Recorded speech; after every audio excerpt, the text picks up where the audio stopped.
नमः समय साराय स्वानुभूत्या चकास्ते चित्स्वभावाय भावाय सर्वभावान्तरक्षिदे वन्दितु सौवसिद्धे ध्रुवमचलमणोवमं गदिं पत्ते वोक्षामि समयपाहुड नर्मो सुध केवली बड़िदम। ग्रंथाधिराज समय सार और समय सार में भी संवर अधिकार पर अपनी चर्चा चल रही है। गाथा नंबर 131, 132, 133, सॉरी 181, 182, 183। इसमें भी अपन टीका में चर्चा कर रहे थे। टीका में आचार्य भगवान ने स्टार्टिंग ही बहुत जोरदार की है। वास्तव में एक वस्तु की दूसरी वस्तु नहीं होती है। गीता आपका वीडियो ऑफ कर लो प्लीज। अर्थात एक वस्तु दूसरी वस्तु के साथ कोई संबंध नहीं रखता। एक वस्तु का दूसरी वस्तु के साथ कोई संबंध नहीं। बोलो। अब यहाँ आचार्य भगवान कह रहे हैं यदि आपको सुखी होना है तो किसी के साथ कोई संबंध नहीं है ऐसा जानो। और व्यवहार से जो संबंध कहे जाते हैं तो व्यवहार का मतलब ही ये है ऐसा है नहीं। ऐसे दुनिया को कहते हैं जैसे जैसे कहते हैं ना कि ये कौन है कि अंकल, अंकल के दोस्त अंकल, तो उनको भी अंकल कहते हैं। लेकिन जो अंकल है बेबी अंकल ही हैं। समझ में आ रही है? जैसे अंकल के दोस्त के साथ कोई संबंध नहीं है उसी प्रकार अंकल से भी कोई संबंध नहीं। इसी प्रकार शरीर से भी कोई संबंध नहीं। इसी प्रकार कर्मों से कोई संबंध नहीं। अरे ऐसे कैसे, ऐसे कैसे?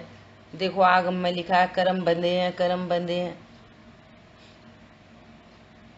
है ना? तो कर्म कारण शरीर में बंधे हैं। एक क्षेत्रावगा संबंध है सो यहाँ पर कह रहे हैं उससे कोई संबंध नहीं। कर्म अपने द्रव्य क्षेत्र काल भाव में है और जीव अपने द्रव्य क्षेत्र काल भाव में, कोई संबंध नहीं, है ना? और अब यहाँ पर कह रहे हैं जो जीव की परिविकारी पर्यायों में राग आदि भाव हैं उनसे भी कोई संबंध नहीं। अब इन सब का अर्थ समझना कि ये कोई भी चीजें तुम्हारे सुख दुख का कारण नहीं। सुखी दुखी तो होते हैं साहब, सुखी दुखी तो होते हैं। तो सुखी दुखी इसलिए होते हो कि आप संबंध स्थापित कर लेते हो। आप मतलब ज्ञान, ज्ञान ऐसा संबंध स्थापित करता है। ये मेरा घर है, ये मेरी पत्नी है, ये मेरा शरीर है, मुझे कर्म बंधे हैं, मेरे ऐसे भाव हैं। तुम तो ज्ञाता दृष्टा भगवान आत्मा हो, तुम्हारा इनसे कोई संबंध नहीं दूर दूर तक।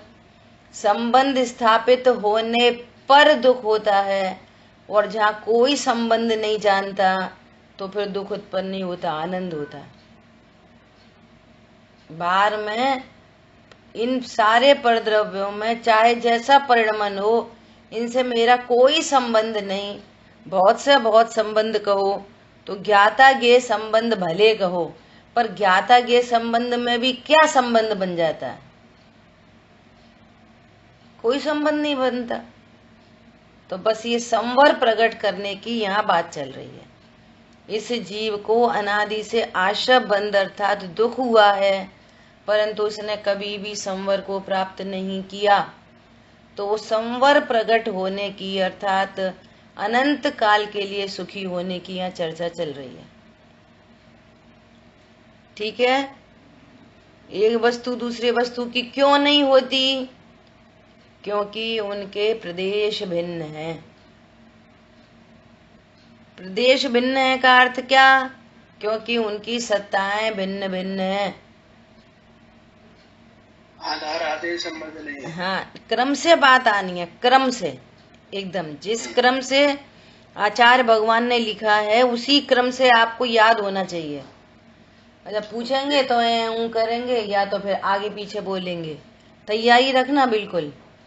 इस 81, 82, 83 गाथा का अलग से पेपर होएगा बिल्कुल, इन्हीं तीनों गाथा का। ओके। ठीक है। क्या बोल रहे हैं? सबसे पहला, एक वस्तु की दूसरी वस्तु नहीं होती। नंबर दूसरी बात, क्यों नहीं होती? क्योंकि उनके प्रदेश भिन्न है। उनके प्रदेश भिन्न का अर्थ क्या है? कि उनकी सत्ताएं न्यारी न्यारी हैं। और उनकी सत्ताएं न्यारी न्यारी का मतलब है कि उनमें कोई आधार आधेय संबंध नहीं। ठीक है। तो 4 पॉइंट हो गए। अब उसको पॉजिटिव कर रहे हैं। क्या पॉजिटिव कर रहे हैं? ये सब नहीं की बात हो गई। अब क्या कह रहे हैं? इसलिए प्रत्येक वस्तु का अपने स्वरूप में प्रतिष्ठित रूप दृढ़ता पूर्वक रहने रूप ही आधार आधेय संबंध है। प्रत्येक वस्तु में अपना अपना आधार आधेय संबंध है। कोई किसी के आधार से नहीं रहता। यहाँ पे ये बात चल रही है, कोई किसी के आधार से नहीं रहता। समझ आई बात?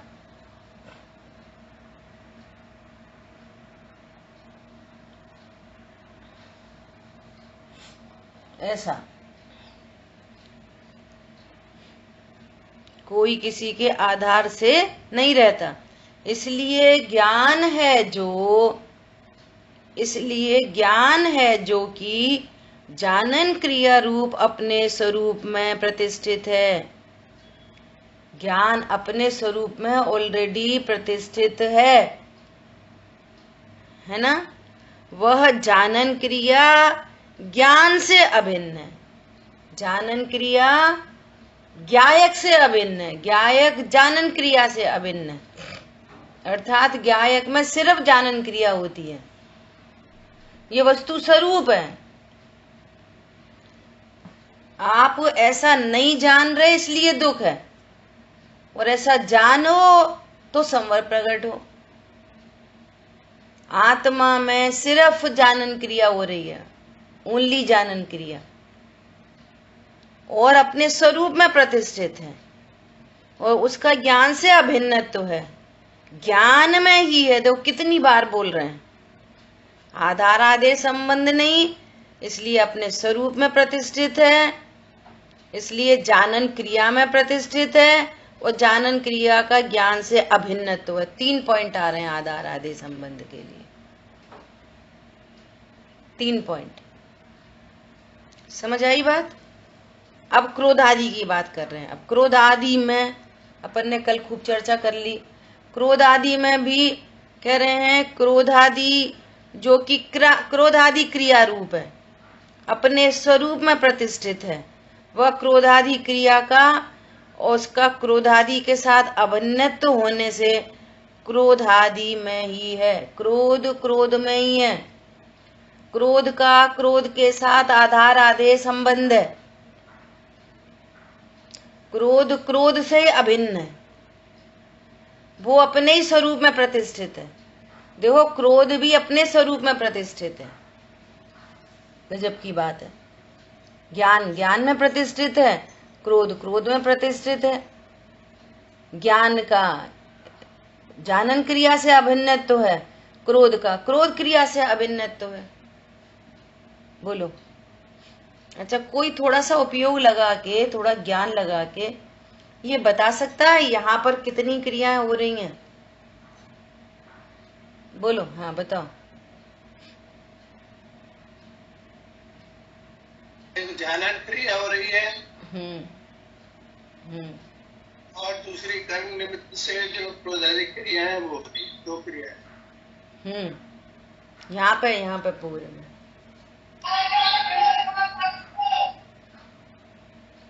और एक हो रही है जड़ की क्रिया और पुद्गल की क्रियाएं हो रही हैं। हाँ, यहाँ पर 3 क्रिया हो रही हैं।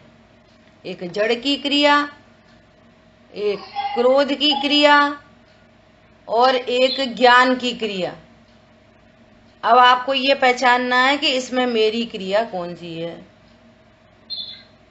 ये अभी बोलने रूप क्रिया चल रही है, बोलने रूप क्रिया। तो ये चौथी क्रिया हो गई, भाषा वर्गणा की क्रिया। समझ में आ रही है? ये भाषा वर्गणा की क्रिया, बोलने रूप क्रिया। होठ दंत तालु हिल रहे हैं, ये शरीर की क्रिया। और वहां बोलने का भाव है, वो क्रोध की क्रिया। और वहीं पर जानन क्रिया। अब इसको अपनी क्रिया पता नहीं है तो दूसरे की क्रिया को अपनी क्रिया कह रहा है। मैं रोटी बनाता हूं, मैं पैसे कमाता हूं, मैं बोलता हूं, मैं अच्छा बोलता हूं, मैं कम बोल पाया, मैंने ऐसा बोल दिया।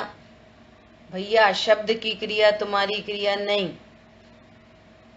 भाव तो अपने हैं, भाव तो अपने हैं। तो भाव की क्रिया भी हमारी क्रिया नहीं। क्रोधादि भाव की क्रिया क्रोधादि में हो रही है, उसका क्रोध के साथ अभिन्नत्व है, उसका क्रोध के साथ अभिन्नत्व है। और जानन क्रिया का ज्ञान के साथ अभिन्नत्व है। क्रोधादि क्रिया का ज्ञान क्रिया से आधार आदेश संबंध नहीं है।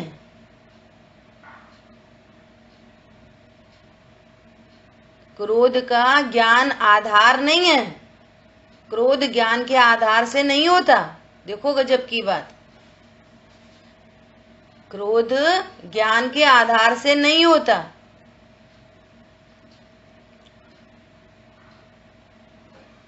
शरीर की क्रिया ज्ञान के आधार से नहीं होती। मेरी तो सिर्फ जानन क्रिया है। यहाँ पे ये बात चल रही है, ठीक है। ज्ञान का स्वरूप जानन क्रिया है, इसलिए ज्ञान आधेय है और जानन क्रिया आधार है। देखो, अब यहाँ पे थोड़ी सी बात बदल रही है। क्या बदल रही है कि अपन ऐसा कहते ना, सब लोग ध्यान से सुनना बहुत। यहाँ पर ऐसा कहते हैं ना कि द्रव्य के आधार से गुण रहते हैं। गुण किसके आधार से रहते हैं? द्रव्य के आधार से, है ना। पर्याय किसके आधार से रहती हैं? द्रव्य के आधार से। तो द्रव्य आधार और अनंत गुण, अनंत शक्ति, अनंत धर्मयुगल और अनंत पर्याय, वो आधे। द्रव्य आधार है और गुण आधे, ठीक है। जिसके आधार से जो रहता है उसको आधेय कहते हैं। और जो आधारवान वस्तु है ना, वो आधार है। ऐसा द्रव्य, द्रव्य आधार और गुण, गुण और पर्याय आधे। और यहाँ पे तो उल्टी बात हो गई। यहाँ पर कह रहे हैं कि जानन क्रिया आधार और ज्ञान आधे। ज्ञान मतलब आत्मा। यहाँ उल्टी बात हो गई। जानन क्रिया आधार और ज्ञान आधे। पॉइंट समझ में आया? बोलो। सामान्य विवक्षा में क्या कहते हैं? द्रव्य के आधार से अनंत गुण रहते हैं। अनंत पर्याय रहती हैं। और यहाँ पर क्या कह रहे हैं, जानन क्रिया के आधार से भगवान आत्मा है। इसका क्या अर्थ है? पहले तो उल्टी बात दिखाई दे रही है कि नहीं दिखाई दे रही, पहले तो ये बोलो। हैं? दिख गई नहीं दिख गई? दिख गई, ठीक है। अब देखो, अब इसके दो अर्थ हैं। दो अर्थ क्या हैं? कि त्रिकालीय ध्रुव भगवान आत्मा को जानने का आधार जानन क्रिया है। जानन क्रिया के माध्यम से त्रिकालीय ध्रुव प्रसिद्ध होता है। त्रिकालीय ध्रुव भगवान आत्मा को कैसे जाना जाए? कि जानन क्रिया के माध्यम से। सो जानन क्रिया आधार है त्रिकालीय ध्रुव भगवान आत्मा तक पहुंचने का। लक्षण से लक्ष्य की प्रसिद्धि होती है। एक अर्थ तो ये वस्तुपरक अर्थ हो गया। एक अर्थ क्या हो गया? ऐसा प्रश्न आएगा, जानन क्रिया आधार है और द्रव्य आधे है, इसकी दो अपेक्षाएं बताइए। तो आपको आंसर देना है। पहली विवक्षा क्या? लक्षण लक्ष्य की बात। क्या है लक्षण लक्ष्य की बात? जानन क्रिया लक्षण के माध्यम से त्रिकालीय ध्रुव जानने में आता है। सो जानन क्रिया आधार और भगवान आत्मा आधे। नंबर एक बात तो ये हो गई। दूसरी बात, पहली विवक्षा कह रहे थे कि द्रव्य में गुण है, द्रव्य में पर्याय है। अब यहां पर कह रहे हैं पर्याय में द्रव्य आ गया। पर्याय में द्रव्य, समझ में आ रही है बात? पर्याय में द्रव्य, तो पर्याय आधार हो गई और पर्याय ने द्रव्य को ग्रहण कर लिया, स्वीकार कर लिया। सो पर्याय आधार और भगवान आत्मा आधे। दो विवक्षाएं हो गई। और ये पहली विवक्षा में वस्तु स्वरूप और दूसरी विवक्षा में संवर प्रकट हो गया। क्या बोला? पहली विवक्षा में क्या है? वस्तु स्वरूप, और दूसरी विवक्षा में संवर प्रकट हो गया। ज्ञान में ज्ञायक आ गया, ज्ञान में ज्ञायक का ग्रहण हो गया। तो ज्ञान आधार और भगवान आत्मा आधे। समझ में आ गई दोनों विवक्षाएं? पहली विवक्षा वस्तु स्वरूप की, हाँ, और दूसरी विवक्षा संवर प्रकट होने की। ऐसे संवर प्रकट हो गया। और जिसने इस विवक्षा को जाना कि ज्ञान में तो सिर्फ, आत्मा में तो सिर्फ जानन क्रिया होती है, तो इस ज्ञान में ज्ञायक आ गया। अनम्यूट करो, अनम्यूट नहीं हुआ अभी, अनम्यूट करिए।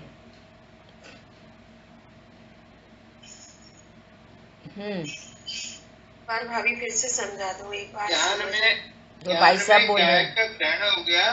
तो यहाँ आधार आधे, ज्ञान आधार और ज्ञान आधार और ज्ञायक आधे, जो यहाँ पे लिखा है उसके दो अर्थ हो रहे हैं। हाँ, ठीक है, ठीक है। और पर्याय ने द्रव्य को ग्रहण किया। वो एक ही बात हो गई बस, एक ही बात हो गई। पर्याय में द्रव्य आ गया तो पर्याय आधार, भगवान आत्मा आधे। शांतनु आप बोलो दोनों विवक्षाएं।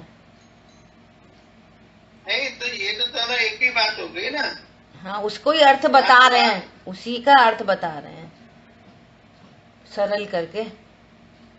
अच्छा, शांतनु बता रहे हैं, सब लोग ध्यान से सुनो। सिंपल सी दो विवक्षाएं हैं। रोमी ध्यान से सुनना, फिर पूछेंगे आपको। एक मिनट, एक क्वेश्चन और है यहाँ पे कि जो नीचे आ रहा था कि द्रव्य के आधार से गुण, शक्तियां और पर्याय होती हैं, है ना? तो यहाँ पे द्रव्य आधार है और वो क्या है आधे वो नहीं द्रव्य के आधार है, द्रव्य आधे हो गया और पर्याय आधार हो गया। नहीं सुनो, अभी शांतनु बता दें। अभी ये वाला विषय नहीं खुला, आपने गड़बड़ कर दी। सबसे पहले अभी सुनो शांतनु क्या बोल रहे हैं, ध्यान से सुनो सब लोग। हाँ हाँ सुनो। सबसे पहले ये वाली बात है कि जब हम लोगों ने लघु जन सिद्धांत प्रवेशिका सभी ने पढ़ी होगी और बाल बोध में भी पढ़ा होगा कि गुणों द्रव्य गुण और पर्याय हैं वो द्रव्य के आश्रय से रहती हैं ना, द्रव्य के आधार से रहती हैं। तो कि कहना चाहिए वजनदार वस्तु क्या हुई, द्रव्य के आधार से है, तो द्रव्य आधार है, गुण और पर्यायों का द्रव्य आधार हुआ है ना। और ये गुण और पर्याय आधे हो गए, द्रव्य आधार गुण पर्याय आधे है ना। तो ये अपनी वस्तु स्वरूप व्यवस्था जो अपन ने पहले से पढ़ी थी। हाँ बोलो। आपका म्यूट है मामा जी।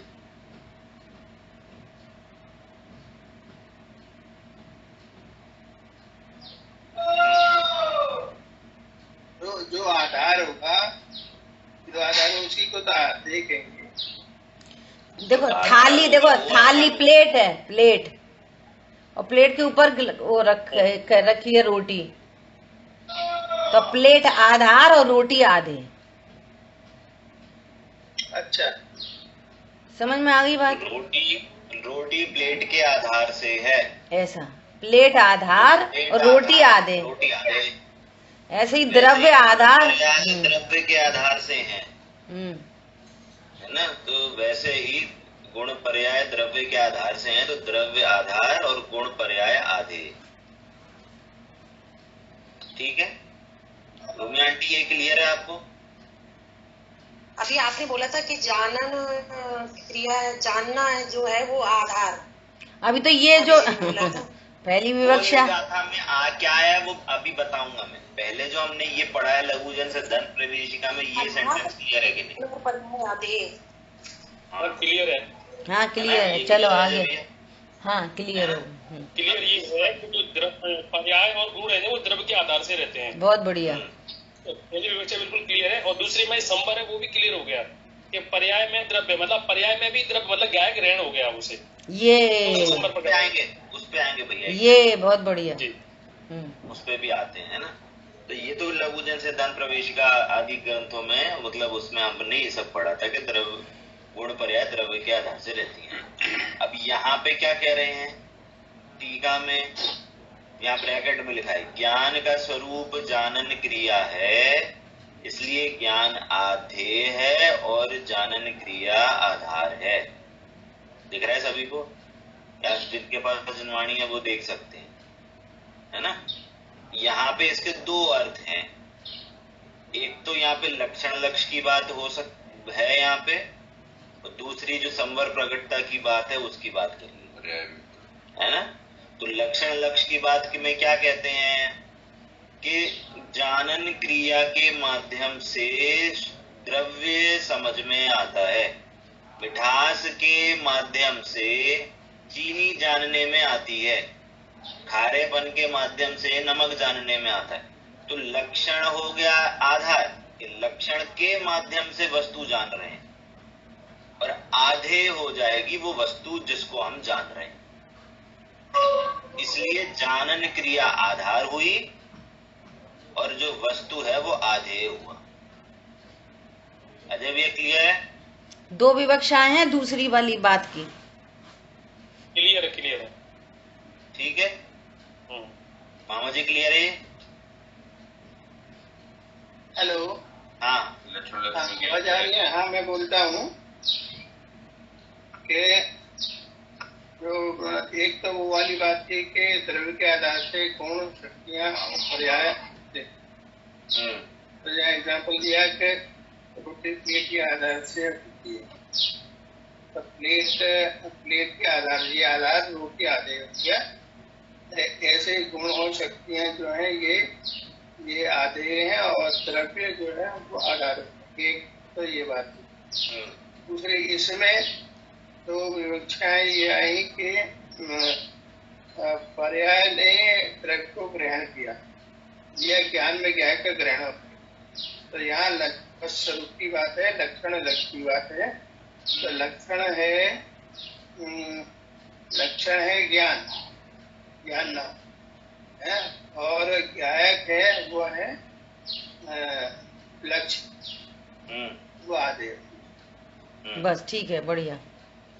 मतलब खटास से नींबू का ग्रहण हुआ, वो संबंध प्रकट हो गया। बस बस हाँ, और इससे संबंध बस।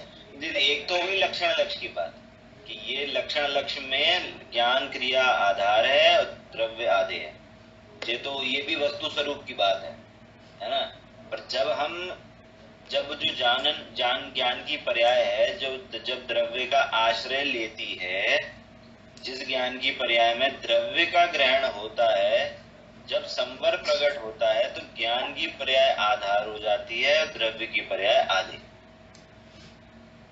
जब संवर प्रकट होगा तब देखो, इसमें युगल जी बाबूजी की बात याद आ रही है। क्या याद आ रही है? युगल जी बाबूजी ने वो बनाते हैं ना, ऐसे कोई वाक्य बनाते हैं, तो उन्होंने क्या क्या कहा कि पर्याय ने अपना कोना कोना द्रव्य के लिए खाली कर दिया। ऐसा कुछ होता नहीं है, कुछ करने धरने की चीज है। जैसे अपन कहते हैं ना कि भैया आज तो हमारे बहुत प्रिय आ रहे हैं। समझो, मान लिया लड़की के मायके में पहली बार उसका पति आ रहा हो, शादी हो गई, तो अपना कोना कोना खाली कर देती है, मन का भी और घर का भी, एकदम सफाई और जे और वो। समझ में आ रही है? अनादि काल से जो ज्ञान की पर्याय अनाथ थी, दुखी थी, आज उस ज्ञान ने ज्ञायक को ग्रहण कर लिया। उसने कोना कोना खाली कर दिया, मतलब उसने अपना अस्तित्व मिटा दिया। मैं तो बस यही हूं, ऐसी अभेद हो गई गायक से। ये यहाँ पर एंगल है संवर प्रकट करने का। हमने वस्तु स्वरूप जान रहे हैं और हमारे ज्ञान में ये वाली बात ग्रहण हो गई। वस्तु स्वरूप क्या है कि यहाँ पर 4 क्रिया चल रही है, 3 क्रिया बोल दो, जड़ की क्रिया, आश्रव की क्रिया और जानन क्रिया। ओहो, मैं तो अभी तक जड़ की क्रिया को अपनी क्रिया जान रहा था, मैं आश्रव की क्रिया को अपनी जान रहा था। आज पता चला इनमें आपस में कोई संबंध नहीं। क्यों? क्योंकि इनके प्रदेश भिन्न है। क्यों? इनका स्वरूप भिन्न है। क्यों? इनमें कोई आधार आदेश संबंध नहीं। मेरा आधार आदेश संबंध मेरे से है, क्रोध का क्रोध से है, शरीर का शरीर से है। ये वाली बात समझ में आने पर ज्ञान में, ओहो, मैं तो जानन क्रिया का धारी द्रव्य हूं। बस उस ज्ञान में ज्ञायक का ग्रहण हो गया, संवर प्रकट हो गया। ठीक है, इस तरह की यहाँ पर बात आ रही है। अभी देखो क्या कह रहे हैं। ओके, ज्ञान का स्वरूप जानन क्रिया है, इसलिए ज्ञान आधेय है और जानन क्रिया आधार है। आप जानन क्रिया के माध्यम से ही भगवान आत्मा को जान सकते हो। और जैसे ही जाना मैं भगवान आत्मा हूं, लक्षण जाना, लक्ष्य की प्रसिद्धि हुई और ज्ञान में ज्ञायक का ग्रहण हो गया। समझ आई बात? ऐसा। अभी क्या करें? जानन क्रिया आधार होने से यह सिद्ध हुआ, हैंस प्रूव्ड। देखो, इसका नाम धर्म है, या प्रूव किया जाता है। चले गए मंदिर, चले गए, पूजा करे आए, स्वाध्याय सुने आए, ABCD कछु पता नहीं, घर आए शुद्ध भोजन कर लिया, शाम को सामाई कर ली, अता पता कुछ भी नहीं है।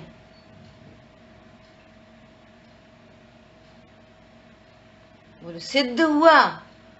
अब यहाँ कैसी गजब की बात है, भगवान कह रहे हैं इसलिए जबरदस्ती मान लो, अनंत आचार्य उपाध्याय साधु परमेश्वरी कह रहे हैं इसलिए मान लो, इतना बड़ा मोटा ग्रंथ है, समय सार पढ़ते हैं इसलिए मान लो, नहीं। आपके ज्ञान में ये वाली बात सिद्ध हो रही कि नहीं हो रही? इसलिए यह सिद्ध हुआ कि जानन क्रिया है सो मेरी क्रिया है, जड़ की क्रिया मेरी नहीं और आशव की क्रिया मेरी नहीं।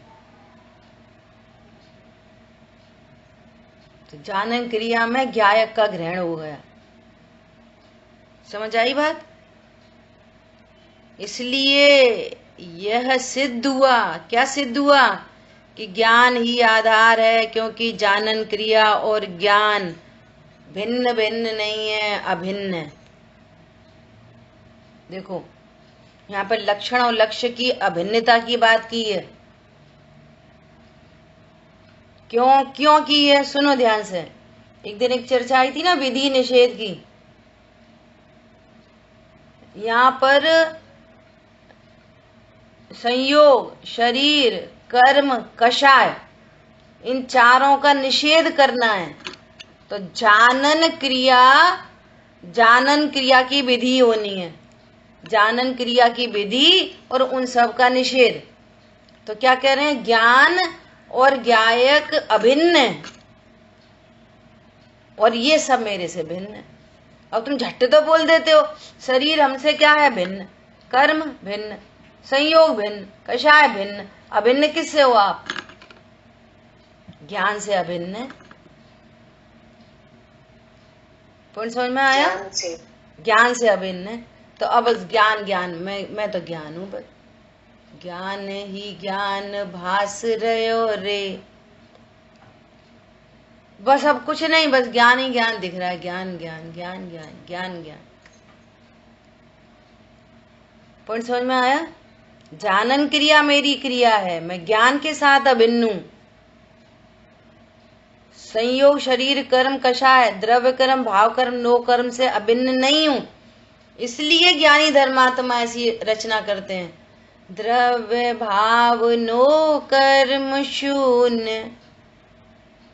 मेरे ज्ञान में द्रव्य कर्म, भाव कर्म, नो कर्म नहीं है। वे झलकते तो पूरी तरह से हैं, पर वो मेरे ज्ञान में आते नहीं हैं। क्यों? क्योंकि जानन क्रिया ज्ञायक से अभिन्न है।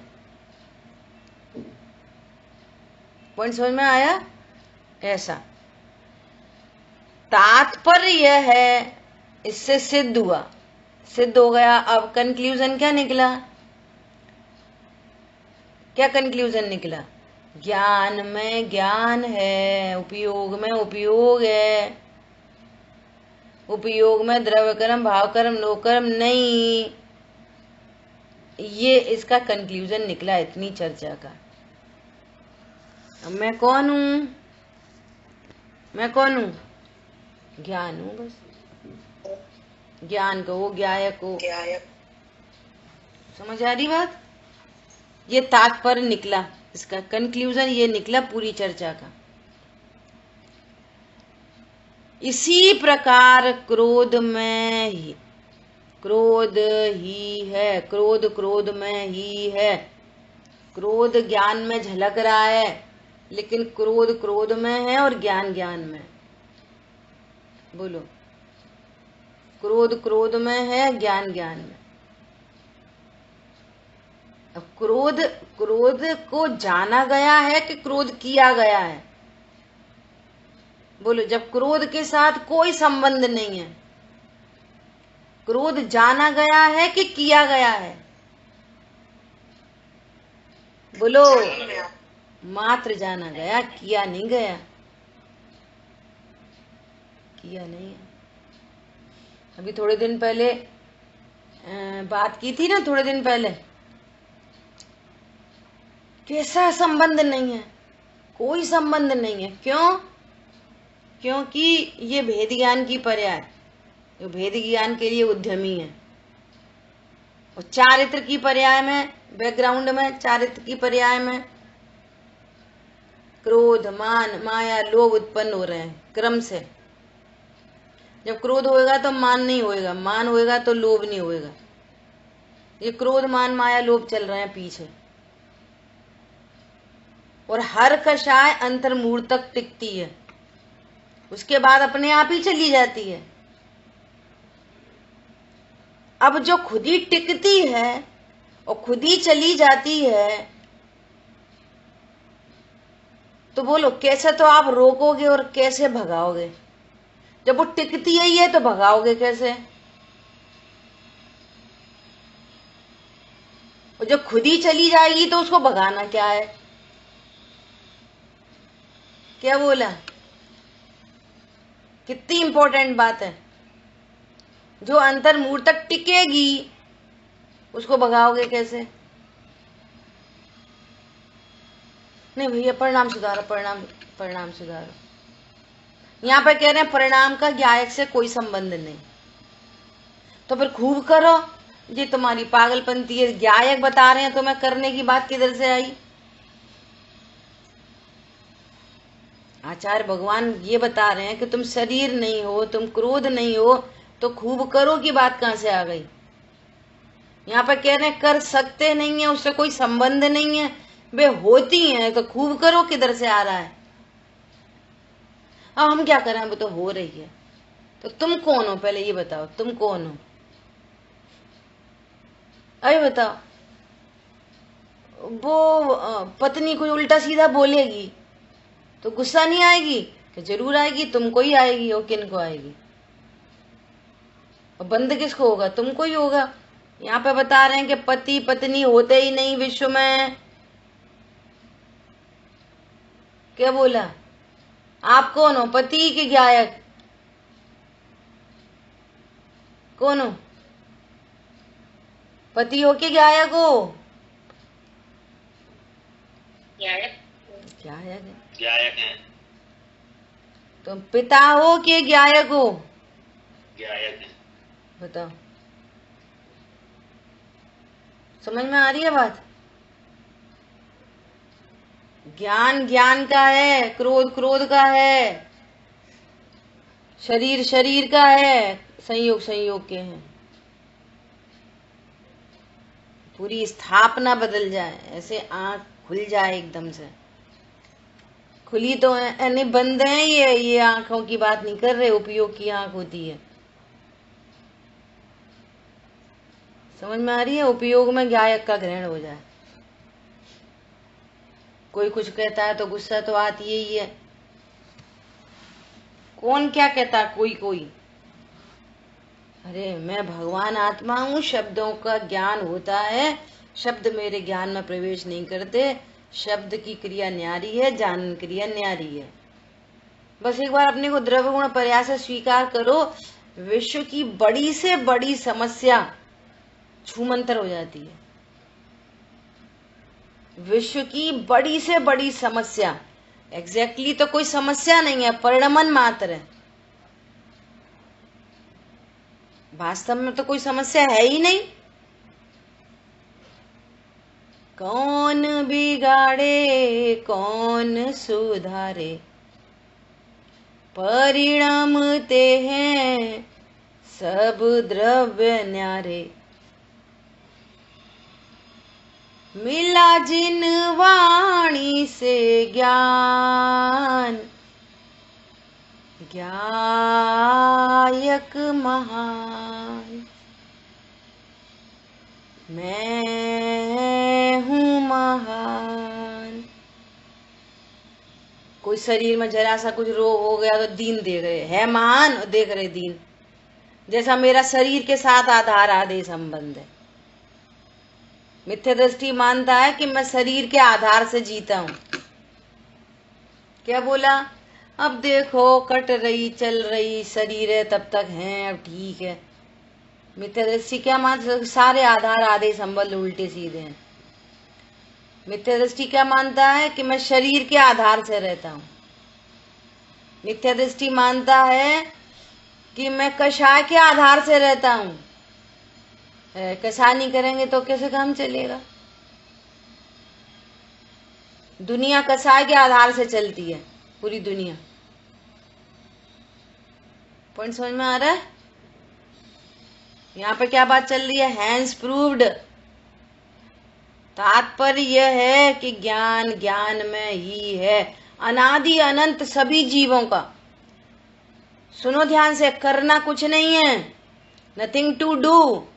यहाँ ज्ञान ज्ञान में ही प्रतिष्ठित है, संयोग शरीर कर्म कषा उनमें प्रतिष्ठित है।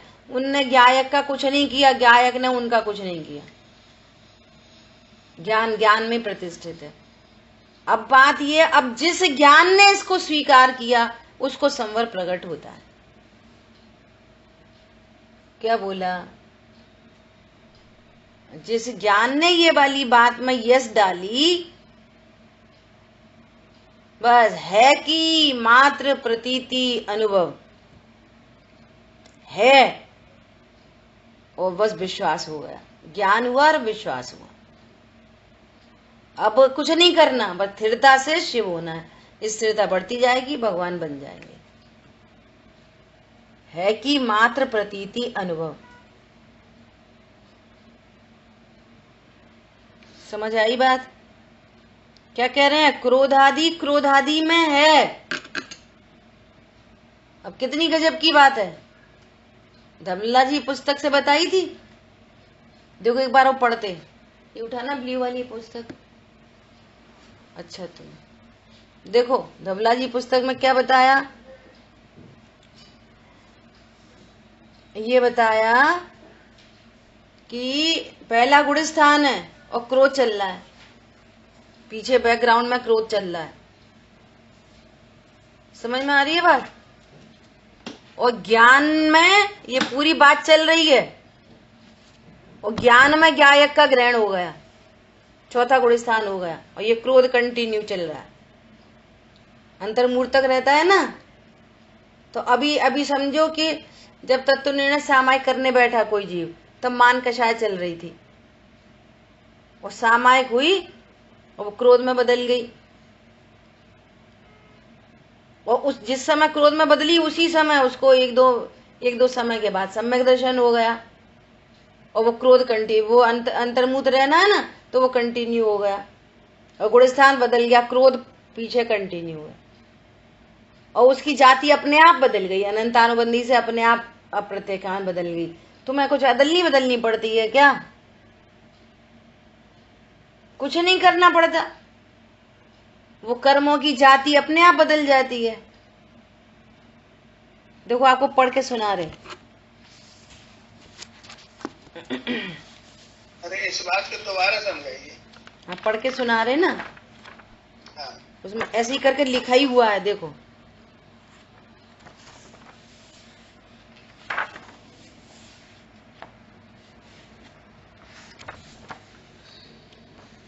अच्छा, एक प्रश्न जो दिक्कत होती है वो ये होती है कि जो भूमिका तो है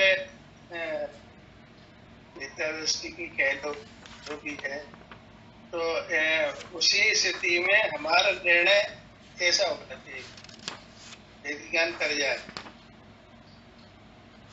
देखो पहले ही लोटा उल्टा हो गया है ना, कि अभी अपनी स्थिति को हम यही जानते रहेंगे कि हमारी स्थिति तो मिथ्या दृष्टि है। अरे मिथ्या तो पर्याय बड़ी है कि तुम भगवान आत्मा बड़े हो। पहले तो ये बोलो, कौन बड़ा है? कौन बड़ा है? शुरुआत किधर से करें? ऐसा बोलो कि अब तो ये समझ में आ गया, अब तो ये अभी ऐसा प्रश्न आए तो आंसर मिलेगा। आप ऐसा बोलो कि ये समझ में तो आ गया कि हम ज्ञायक हैं, ये समझ में तो आ गया, ऐसा बोलो, है ना। अब ये बताओ कि आगे कैसे बढ़े, ऐसा बोलो तो कोई बात करी जाए। अब इतनी चर्चा होने के बाद भी ये बोलो कि है ना वो हमारी भूमिका है तो है मिथ्यात्व की।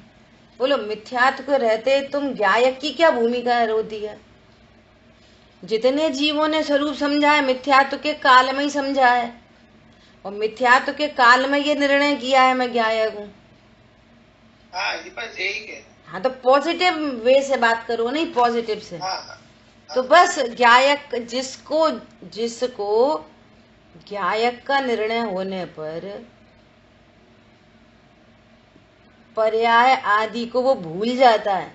ज्ञायक इस तरह से चढ़ता है ज्ञान में, और जिसको ज्ञायक का आनंद होने लगता है कारण में, तो कार्य प्रकट होता है। ज्ञायक का निर्णय होने पर भी जिसको मिथ्यात्व की टेंशन है, ज्ञायक का निर्णय होने पर भी जिसको कषाय की टेंशन है, तो उसकी दिल्ली दूर है। ज्ञायक का निर्णय कर लिया, रहस्य का पता चल गया, रहस्य के पता चलने पर आनंद नहीं होएगा, तो वो आनंद कर्म रेखा को काटेगी। क्या बोला? इतना कॉन्फिडेंस कि काम चालू हो गया, काम चालू है, मुझे ज्ञायक का आनंद वर्त रहा है। अब ऐसे नहीं झूठा सच्चा हाँ वर्त रहा है, ज्ञायक का निर्णय हुआ और आनंद चालू हुआ। दिन भर घर के गृहस्थी के जो काम धाम, पढ़ना लिखना, स्वाध्याय, सुनना सुनाना सब चालू है, वो एक शांति धारा चल रही है, ये कर्म रेखा को काट देगी। समझ में आ रही है बात?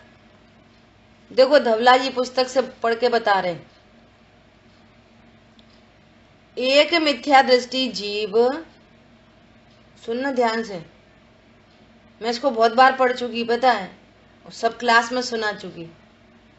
देखो, एक मिथ्या दृष्टि जीव जो कि अन्य कषाय में वर्तमान था, अन्य कषाय में था, उस कषाय का काल 6 से, ये काल अंतर्मूर्तक रहती है, इसका काल 6 हो गया, काल पूरा हो गया। अन्य कषाय में था, उसका काल पूरा हो गया, और फिर क्रोध कषाय उत्पन्न हो गई। ये क्रोध कषाय के एंगल से बात चल रही है। अन्य कषाय में था और क्रोध कषाय उत्पन्न हो गई। बताओ, अन्य कषाय में था मतलब क्या था? अन्य कषाय में कौन सी कषाय थी? बोलो अजय भैया। अन्य कषाय 25 में से कोई सी हो सकती है। ये कोई सी भी कषाय में था, क्रोध कषाय में आ गया, ठीक है। एक समय वह क्रोध कषाय के साथ दृष्टि गोचर हुआ भगवान को। भगवान तो सबकी एक एक पर्याय को जानते नहीं, एक समय की हम तो जानते नहीं। अब वो एक समय क्रोध कषाय के साथ दृष्टि गोचर हुआ, पहले किसी और कषाय में था, फिर क्रोध कषाय में हुआ, और द्वितीय समय में सम्यक मिथ्यात्व को या असंयत सम्यक्त को अथवा संयमा को अथवा अप्रमत्त भाव के साथ संयम को प्राप्त हो गया। पहले गुण स्थान से या तो तीसरे में चला गया, पहले गुण स्थान से या तो चौथे में चला गया, पहले गुण स्थान से या तो 5वें में चला गया। किसी में जा सकता है? जा सकता नहीं जा सकता? किसी को पहले से अणुव्रत हो डायरेक्ट 5वें में चला जाए, किसी को पहले से महाव्रत हो डायरेक्ट 7वें में चला जाए, कोई चौथे में चला जाए। समझ में आ रही है? मिथ्यात्व गुण स्थान बदल गया और वो किसी अन्य चौथे 5वें 7वें गुण स्थान में चला गया, है ना। यह गुण स्थान परिवर्तन है, ठीक है। यह मिथ्या दृष्टि जीव अन्य कषाय में विद्यमान था। समझ में आ रही है बात? अब क्रोध का क्या हुआ? क्रोध तो अंतर्मूर्तक रहना है। तो अब सुनना, यदि वो 7वें गुण स्थान में चला गया तो ये अनंतानुबंधी क्रोध अपने आप संजुलन कषाय में बदल जाएगा, क्योंकि 7वें गुण स्थान में अनंतानुबंधी तो रह नहीं सकती। और यहाँ पे कह रहे हैं वो 7वें में चला गया, तो ये कर्मों का खेल अंदर अपने आप ही चलता है। और वो तो निर्विकल्प अनुभूति में सुनना, तो उसको ये पता कि अब ये अनंतानुबंधी है, चलो भैया बदलो बदलो, अपन तो सीधे 7वें में ही चलते हैं, ऐसा करें, कौन झंझट पाले। उसको ये भी नहीं पता, वो तो आनंद कर रहा है, सीधे 7वां हुआ है। तो वो अनंतानुबंधी संजुलन में बदल गई अपने आप। क्रोध कंटिन्यू था, यहाँ पे स्टार्टिंग होते में एक समय रहा, फिर अनंतर मूर्त तक रहना है, और तब तक उसका गुण स्थान बदल गया। समझ में आ गई बात? 5वें गुण स्थान में गया तो अनंतानुबंधी प्रत्येखान में बदल गई। चौथा गुण स्थान हुआ तो वो अप्रत्येखान में बदल गई। ये कहना है कि ये तत्व ज्ञान। प्रश्न मेरा ये है प्रश्न ये है, दो प्रश्न है। एक तो उपयोग जो है ना, जो उपयोग है वो एक ही जगह तो रहेगा। हाँ, यही तो कह रहे हैं, चाहे वो खुद कर ले नहीं हो कर ले नहीं। उपयोग तो सदा उपयोग में ही है, और अनुभूति के काल में वो उसका लक्ष्य ज्ञान स्वरूप में है, और चारित्र की पर्याय में तो चल रहा है खेल लंबा 10वें गुण स्थान तक। अच्छा। हाँ, उपयोग का इसका ही मतलब ये है कि ज्ञान क्रोध करता है। यहाँ पे तो ये सिद्ध हो गया कि ज्ञान क्रोध नहीं करता। अच्छा। ये गाथा सिद्ध हो गई इस धबला जी पुस्तक से कि क्रोध क्रिया में हो रही है और जानन क्रिया में हो रही है। इस बात की सिद्धि हो गई। अपन मतलब ज्ञान गुण की, सिर्फ ज्ञान गुण की बात कर रहे हैं, पूरे दर्शन और चारित्र। तो चारित्र में कुछ भी हो सकता है। हाँ, यहाँ तत्व निर्णय हो। क्या तत्व निर्णय? कि शरीर की क्रिया में, क्रोध की क्रिया में, जानन क्रिया में। अब इसका मतलब ये नहीं है कि इसका अर्थ पता क्या हुआ कि आप कह रहे हो कि यदि उपयोग तो ये उपयोग में ही रहता है, अनुभूति होगी तो क्रोध कैसा करेगा। तो अब सम्यक दृष्टि तो सदा के लिए गायक, सदा के लिए उनके ज्ञान में अकर्ता सिद्ध हो गया। तो अब शरीर की क्रिया नहीं होनी चाहिए, उपयोग तो उपयोग में ही रहता है एक समय में। तो फिर अब शरीर की क्रिया होएगी नहीं। यदि हम ये जान लेंगे कि हम अकर्ता हैं तो फिर शरीर की तो कोई क्रिया करेंगे नहीं। तो तुमने अकर्ता का स्वीकार करा, फिर तो क्रोध करेंगे ही काय को, जब जानने स्वीकार कर लिया। तो सम्यक दृष्टि जीवों को शरीर की क्रिया, क्रोध की क्रिया होती कि नहीं होती, भाषा वर्णना की क्रिया। समझ में आ रही है बात? तो मतलब यहाँ ये हुआ कि क्रोध में ये है चारित्र की बात। क्रोध ज्ञान में है, ये ज्ञान रहता है सदा सभी जीवों का। 1 इंद्री, 2 इंद्री, 3 इंद्री, 4 इंद्री, सबका ये वस्तु स्वरूप है। और जिस ज्ञान जो ज्ञान चल रही है वो तो ज्ञान गुण की बात। हाँ, जो ज्ञान ऐसा स्वीकार चल रही है वो चारित्र की बात। हर समय है ना या मौजूद। अपन ने स्टार्टिंग बात करी थी कि यहाँ पे कितनी क्रिया चल रही है। स्टार्टिंग यहाँ से की थी आज। शरीर की क्रिया शरीर में चल रही है। जैसे अभी कौन बोल रहा है? हम बोल रहे कि आप बोल रहे कि दोनों बोल रहे? हम नहीं बोल रहे, हमारी तो जानन क्रिया हो रही है यहाँ पे। ऐसा कोई बहुत ऐसा नेगेटिव आया, पता है उनने तुम्हारे बारे में बहुत खराब बोला, तो अनादि के संस्कार से अच्छा ऐसा बोला। और फिर याद करो, द्रव्य गुण पर्याय, मैं कौन हूँ? द्रव्य गुण पर्याय मई वस्तु। ये वाली बात ज्ञान में झलकी। मेरी तो जानन क्रिया है, मेरी दुनिया तो बस ज्ञायक तक सीमित है। देह स्वीकार करोगे झंझट चालू, ज्ञान स्वीकार करोगे सब शांति। एक मैं उदाहरण देना चाहूंगा, और ये चलती रहेगी, अभी ये कहानी चलती रहेगी 4थे 5वें गुण स्थान में भी।